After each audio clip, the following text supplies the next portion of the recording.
História dá uma boa conversa, dá um bom debate aqui, hein? Vamos lá. Escutem só essa. O general da reserva Alberto Mendes Cardoso, que é ex-ministro do Gabinete de Segurança Institucional da Presidência da República na gestão do FHC, disse que o mercado de drogas no Brasil movimenta 17 bilhões por ano. Ele defende a legalização gradual das drogas, começando pela maconha. Mas atenção, só a partir de 2034, depois de uma forte campanha, segundo ele, uma forte campanha educativa. Segundo o general, a medida desestimularia o negócio ilegal e os crimes associados ao comércio, ao mercado das drogas. Numa palestra na noite de terça-feira em Brasília, o ex-ministro disse o seguinte: uma grande quantidade de pessoas envolvidas nisso aí não quer nem pensar em legalização, porque a lucratividade do seu crime depende muitíssimo da situação de ilegalidade da atividade. Bom, e aí, para vocês, faz sentido o que ele aponta, pra mim ponto faz de vista? Todo sentido, porque a gente já tem casos de sucesso no tratamento às drogas, no combate às drogas, em países como Portugal e mesmo o Uruguai, que legalizou recentemente. Eu acho que as drogas são uma questão de saúde pública e elas não devem ser encaradas como uma questão moral. A gente teima em achar que as drogas também são uma escalada para drogas mais pesadas e esquece que, sei lá, os efeitos de maconha às vezes não são tão pesados quanto determinados tipos de álcool, por exemplo. É óbvio que se lucra muito com a indústria ilegal, mas é óbvio que Portugal tem uma experiência que é muito clara. O tratamento de viciados em drogas é muito mais eficiente no combate às drogas do que o tratamento à criminalidade, a tratar as drogas como uma questão criminal.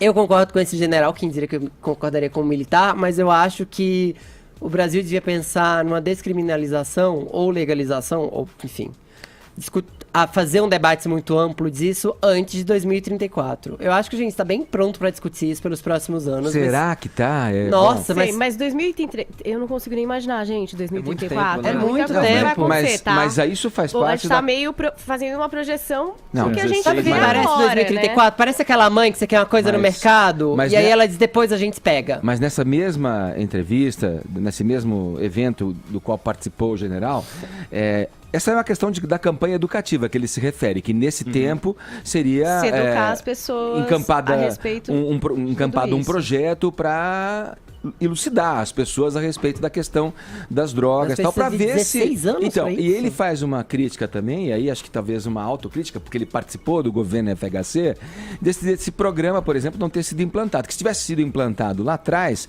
hoje a gente poderia estar em um outro momento, em uma outra situação, com a população mais apta, mais preparada, mais educada e conhecedora do assunto. E a quem interessa manter um mercado ilegal que Negra. vai continuar se mantendo de qualquer maneira? A gente sabe que tem muita gente poderosa e muita gente afinada com poder, inclusive ligada a tráfico de drogas nesse país, né?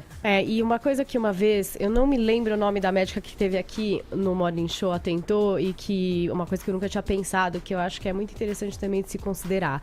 Às vezes a gente fala, a maconha tal, e fica imaginando a pessoa plantar lá na casa dela, né? Uma coisa assim, meio uma planta. Só que a indústria da maconha é uma coisa um pouco maior, né? E que inclui tipos mais fortes, outras coisas que também podem acabar descambando para um problema de saúde pública.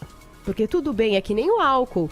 Se você toma uma taça de vinho, você tá protegendo seu coração. Se você toma 2 garrafas de cachaça no bar, vai saber o que acontece com você, entendeu? E a maconha, assim como uma forma hippie, uma plantinha ali, isso é uma coisa. Agora, uma indústria movimentando isso daí, com drogas potentes, que podem, a gente sabe, gente, pode desencadear esquizofrenia em quem já tem uma tendência, mas enfim, são coisas que também a gente tem que pensar, porque digamos que o nosso sistema de saúde, queridos, é uma coisa mara, né? Sim. Não é? Então, assim, por isso que 2034 é longe pra caramba, mas eu não sei quando é que o Brasil vai estar numa posição a gente poder comparar com outras potências que conseguiram fazer esse movimento. Até porque que tem educação, que tem conscientização, que tem um sistema de saúde apto a, por exemplo, receber uma pessoa que está tendo um problema com drogas e realmente dar um apoio para essa pessoa. Mas faz sentido essa, digamos, quarentena, a meu ver, né? Caio, Vini, vocês podem dizer o que vocês pensam a respeito? Primeiro, pela questão, que é óbvio que ele já externa ali, da questão de uma campanha educativa, né? Claro. E também, com relação a isso que você fala, uma vez regulamentado, o governo aí sim vai ter o controle para determinar e estabelecer índices. É como os princípios ativos dos remédios, né? Quer dizer, tem os tarja preta, tem os tarja vermelha, tem os fitoterápicos. Mas é que às vezes a gente fala de maconha e imagina só assim, a pessoa vai ter uma planta. E, gente, é uma indústria aí, entendeu? Fala, dinheiro, Caio. De novo, não tá no narcotráfico, mas tá num outro campo. Sim. Eu fico impressionado quando uma liderança como esse general vem a público manifestar uma opinião com tanto achismo e até ingenuidade, né? Vamos aos fatos, né? Assim, é um dado da realidade que se você tem uma população exposta a esse tipo de substância perniciosa, né, com o caso das drogas, estatisticamente uma porcentagem vai desenvolver dependência química. Isso é um fato. Você tem uma população, determinado número de pessoas começa a fazer uso dessa substância, é uma consequência óbvia e lógica que uma parcela da população desenvolve dependência. Isso então, a gente já existe hoje. Sempre esse existiu. Esse é o problema. A questão é como você incentiva ou desincentiva isso. Ao contrário do Fefito, eu acho que isso é uma questão moral. Faz parte das regras sociais você prevenir comportamentos de risco da própria pessoa. Por exemplo... Você bebe? Lógico que sim. Então, a gente tem que colocar em pé de igualdade as duas coisas, né, Caio? Porque o álcool também pode virar um problema de saúde ou uma questão moral. É um problema de saúde. Vamos esperar o Caio concluir o raciocínio dele. Vai, Caio. Bom, vamos lá. Depois eu respondo a questão do álcool, mas, por exemplo, no caso de comportamentos de risco, né, a sociedade impõe como regra, por exemplo, que o motociclista use capacete. Você não pode vender um órgão e por aí vai. Você não tem autonomia total sobre o seu corpo e você exerce a sua liberdade com responsabilidade.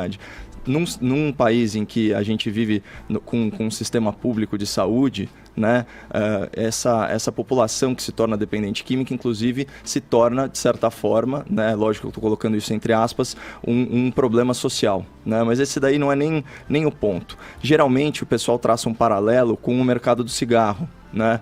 Você sabe qual que é a substância mais traficada no Brasil? O cigarro lícito, digamos. O cigarro. Tabaco. Exatamente. Tabaco, são 6 bilhões de reais esse mercado, né? E deixa de arrecadar 9 bilhões em impostos. O que isso mostra? Por outro lado, também teve uma queda de consumo. Você pega nos anos 80, você tinha aí 35% da população adulta que fumava. Com base em quê? Hoje em dia, 10%. Em campanha de conscientização. Essa é a narrativa predominante, mas o que aconteceu também? Não foi só a campanha de conscientização, porque isso também tem relação à camisinha e nem por isso o número de mães solteiras e de gravidezes indesejadas diminuiu. Não é esse o ponto, não é só a educação. O que houve foi uma restrição de mercado, ou seja, os pontos de venda de cigarro diminuíram, a propaganda, a publicidade foi praticamente anulada, o governo estabeleceu preço mínimo para maço de cigarro, né, dentre outras medidas restritivas. O que isso mostra? Que quando o Estado reprime o consumo, de alguma forma, ou ele reprime a liberdade de mercado. Não é uma regulação? É uma restrição. É uma restrição. Não, mas o ponto é o seguinte: você encontra onde você quiser. O fato de ter diminuído propaganda,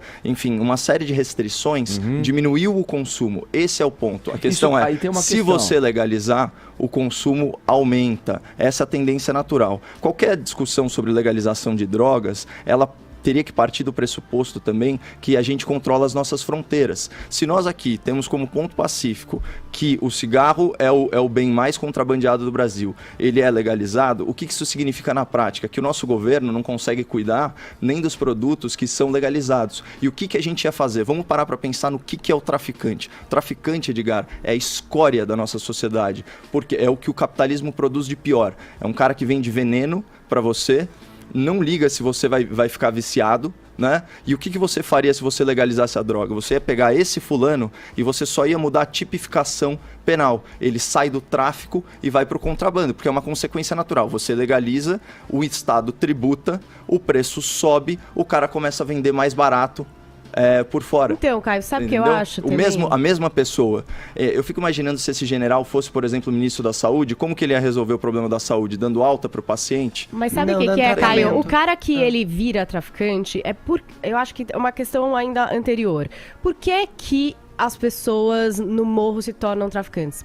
Pela ausência do Estado, de oportunidade, de outras coisas. Se esse cara não puder ser traficante, ele vai ser outra coisa que tem a ver com ilicitude. Se ele tiver a oportunidade. Mas o mercado do cigarro Exatamente. não prova Se ele não, que... E vamos aproveitar... não tiver um outro caminho, então quer dizer, não basta só você tirar do mercado negro a maconha ou sei lá qual outra droga. Isso não vai diminuir criminalidade. Mas as pessoas vão continuar usando. As pessoas vão continuar usando. A questão é, Caio, você disse que as drogas aumentariam de consumo.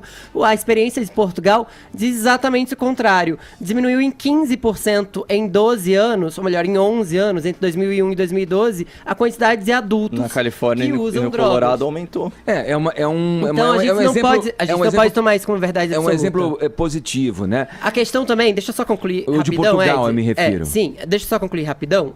Quem quer usar, vai continuar usando. Quem quer fazer, vai continuar fazendo. A grande questão aqui é como fazer.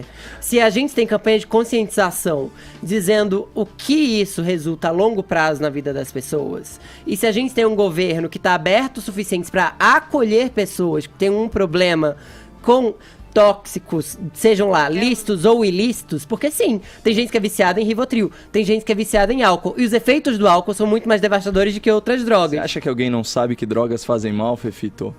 Não, claro que sabem que Mas faz. Qual conscientização que você precisa? Nós estamos diante de uma questão que é assim. É a criminalização do nós temos, usuário. Você não resolve o crime, você não se resolve um crime legalizando ele. Eu prefiro que a polícia esteja resolvendo outros crimes, tá caçando gente que tá fumando sua maconha na praça. Deixa eu só colocar. A polícia tem coisas mais importantes a fazer. Tem que cuidar do traficante, esse é o cara destrutivo, essa é a escória da sociedade. Vou tentar colocar uma coisa aqui que é a seguinte, a gente está diante de uma possibilidade aí, incerta, ainda que incerta, de melhoria com relação à questão envolvendo drogas.